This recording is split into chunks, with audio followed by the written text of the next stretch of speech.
Let's make some custom playing card boxes today using both Canva and your Cricut. Canva is an online design tool that is easy to use, and I use it for all kinds of projects. Go to Canva at canva.com. There's a share link in the description below. Grab that, and you're going to get this free share frame here that will make a box, and it's a perfect size to put playing cards in. You'll need printer, cardstock, and glue. Very simple project. Now, this is not my own template. I modified it from that link that you see there. It's this guy that makes envelopes and boxes, all different kinds of shape. It's great. Check out his link. It's a free site. Modify things how you want. And you can donate to his coffee fund if you want to. But I just love his projects. They're really great. You're able to print these out and cut this out by hand if you do a PDF. But my favorite thing to do is send it to my Cricut Design Space and use my print and cut feature and cut these out. So easy to do, and I'll give you a link to some score lines. But first, let's go ahead and design this. Go ahead and upload some images you want to use, or use the elements in Canva. And go ahead and bring that share link box over into your design area, and just load up some different images that kind of pique your interest. Over here, I clicked maps and came up with this cool map, and here I clicked American flag and pulled a cool flag over. And you can size these images, different sizes, kind of put them in the position that you want it to be on the box, how you want to position the front. You can flip it, reverse it. You can even change some of the color aspects to this, which is really cool and fun to do. So here's a very bright image here, and you can manipulate the transparency on this. All different kinds of edits are so fun. You just got to sit down and play with this sometime. And then if you go over here to the edit, there's filters, adjust, duotone, magic grab. I'll walk you through a few of these here, and you can just kind of change the colors. If you like the image, don't really care for the colors, it's not your aesthetic, you can change it up and make it all different kinds of things. It's really, really cool. I'm going to show you how to personalize this. So here's another one I kind of pulled in over the side while I'm playing with these color features. I just kind of put a glitter background, and do you know you can put a frame inside of a frame? This is what I'm doing here over on the right. I'm putting a square frame inside this box, and I'm going to put a picture of me inside of there in case, hey, I want to put some party favors for my birthday. So this is kind of a cool, fun project you can do for different celebrations or whatever. Here's a picture of me. Pop that right in there. Kind of a work picture I had handy. I'm going to enlarge it, fill up the view. Put it right on the front of this box. And another fun thing to do is just go ahead and kind of decorate the box a little and just put a nice little border, color it. And also fun to do is put a text. So I'm going to put this right on the back. Happy 60th birthday. Right there on the back. Adjust it, change the font, make it however you want. And ready to go. And it's personalized just how you want it for you and for your occasion. All right, so this is another fun feature I'm going to show you here. This is one of the Canva elements of Elvis on a TV with this kind of background of his records and his amps and stuff. And you can just change the kind of the colors and stuff like that using this duotone, which is really, really cool. Another fun thing I like to use is this magic grab. This is such a fun feature. If you like the image but don't like the whole image, you can grab certain aspects out of this. So that's what I'm going to do here. So if you kind of click that magic grab, it's going to highlight different things of the picture. So I click that one of Elvis, and I'm going to say grab that picture. So this background, I'm going to click on it, just kind of double click it and hit the delete button, and it gets rid of it. And you're left with the picture that you want, and you have the rest of your frame to put something else in. So, hey, Elvis likes sparkle and glitter, so I decided to put some glitter background on this and kind of try out different things. And so which one looks best with him? He was really into sequins and stuff, and it just kind of, I kind of like that gold. All right, so here's some of my end projects. The way to do this, if you want to go ahead and download these down to your computer, hit the download button, share it. You want to choose PNG, transparent background, and select the images you want to download. If you download them all, it will come into a zip file and you'll have to extract it, or you can do them one by one. After you download it, go over to your Cricut Design Space, open it up, and there is that copy and paste link shared below that you can use those score lines. That way your Cricut machine can score those fold lines for you. So click on New Project, go over to Upload. Upload those files you just downloaded from Canva. So I'm going to go ahead and show you how to do just an SVG file. That's this frame here. Let's go ahead and bring that in. And so if you don't want to do that much designing, just want to bring this frame in and just kind of pick something that you have in your design space already. Pick that center one there, single layer. It's just a cut file.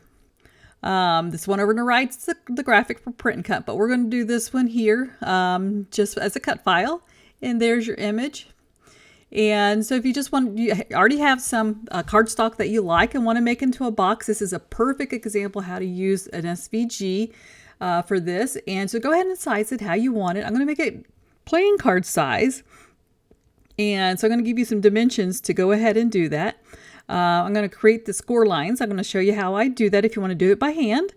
And so I'm just going to go over every area that there's a fold line and drag a score. So everywhere that folds, there'll be a score line present. Or you could do it the easy way and just copy and paste that link that I have.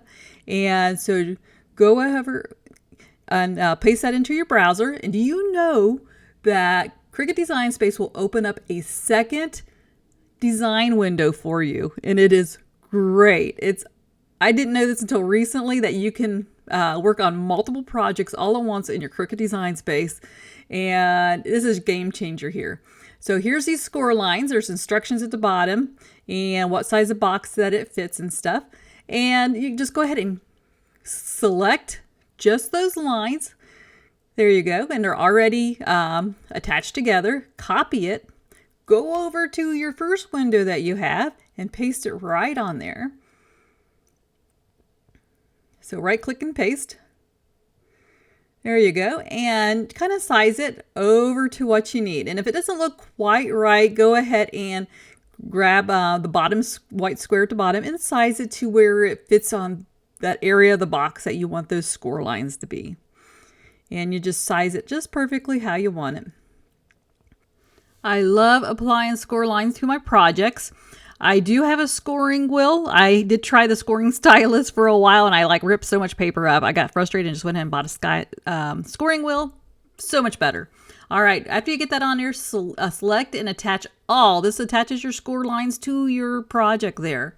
This is very important because you don't want your score lines to show up on a different cutting mat. So you want them all together as the same. And so just leave those score lines on this project and you can just copy the score lines over on the right and put them on your boxes after you size them. So if they're already there, you don't have to transport them in again. They're already there. Okay, let's bring over those other projects in and let's go ahead and work on these. So let's go ahead and grab this Elvis one and open that up, bring it in. So we're going to make a print then cut image. You already click the transparent background in Canva, so there's nothing to delete. You want to pick this flat graphic. This makes it a print then cut image, and everything looks really good. And I'm just going to bring it in. Now you want to size this down to 7.32 by 6.6, and this turns out to be a great size for playing cards. A little wiggle room in there in case you put some embellishments on any of your playing cards for your junk journals or anything like that. So it turns out great. So here I am copying those score lines. And you notice I'm putting these dark score lines on this dark image. There's a way to see your image. So I'm going to go ahead and click on my Elvis image. Go over here to print then cut. And I'm going to go ahead and see the original artwork. I'm going to click this button here. And we're going to change this just to a color. I'm going to pick a light color so we can see those score lines. So now we see the score lines. You can adjust them how you want them. So this makes it easy to see underneath your projects.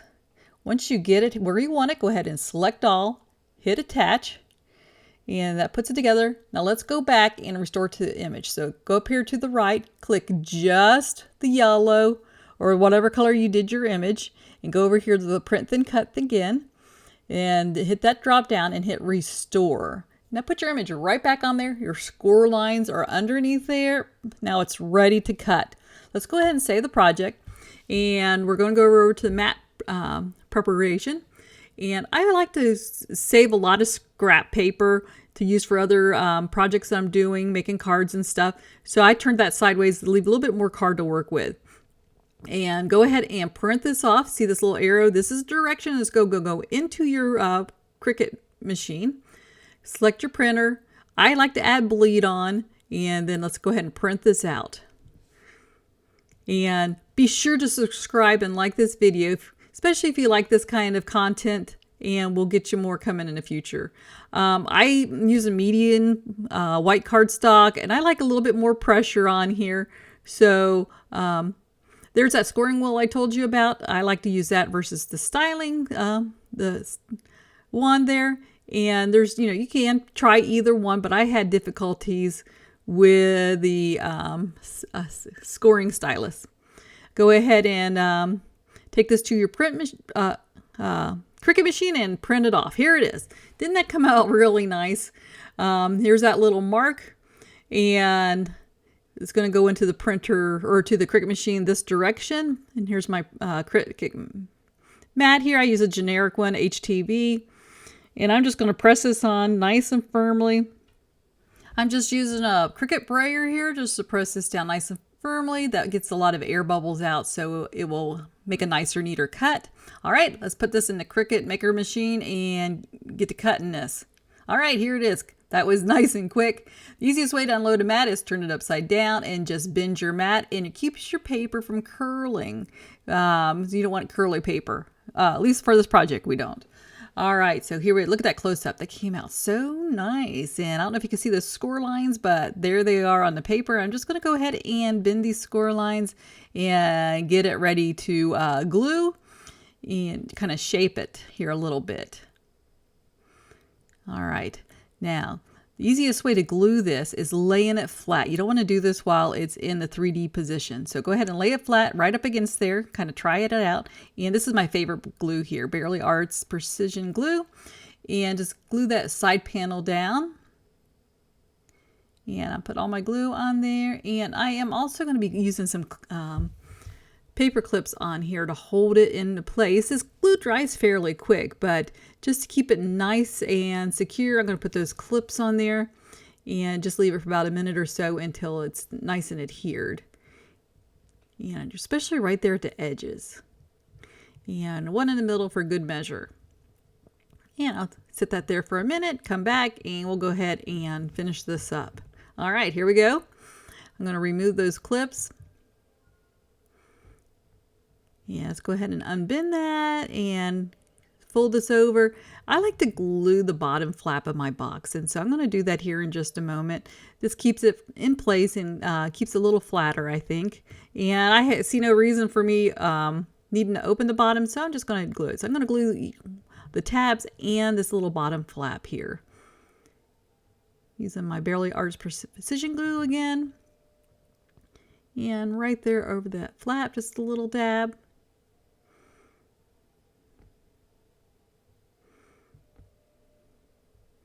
And gently and carefully just slide it in without smearing too much of the glue around. And now I have a plastic bone folder. You can also use a ruler.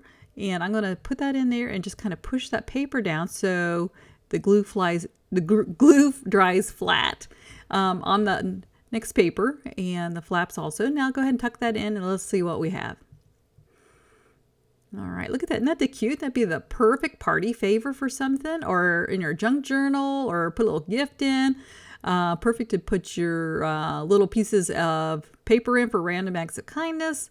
This one here, I added a little closure and a little piece of twine around it. You can put, Velcro closures. You can put other kinds of clip closures on here, whatever you have. Just makes a fun and cute project. Look at all these boxes. So quick and easy to make. All these elements came off of Canva. Added a sticker to the front of this one. I love that big brick background on this. So fun to make. Please support my YouTube station and click that subscribe button and like this video. Put a comment in below. Let me know how you like this project. If you want to see me do more projects in Canva and Cricut or both, just let me know what you'd like to see and I will get you some more videos out there. All right, see you on that next craft and adventure. See you soon.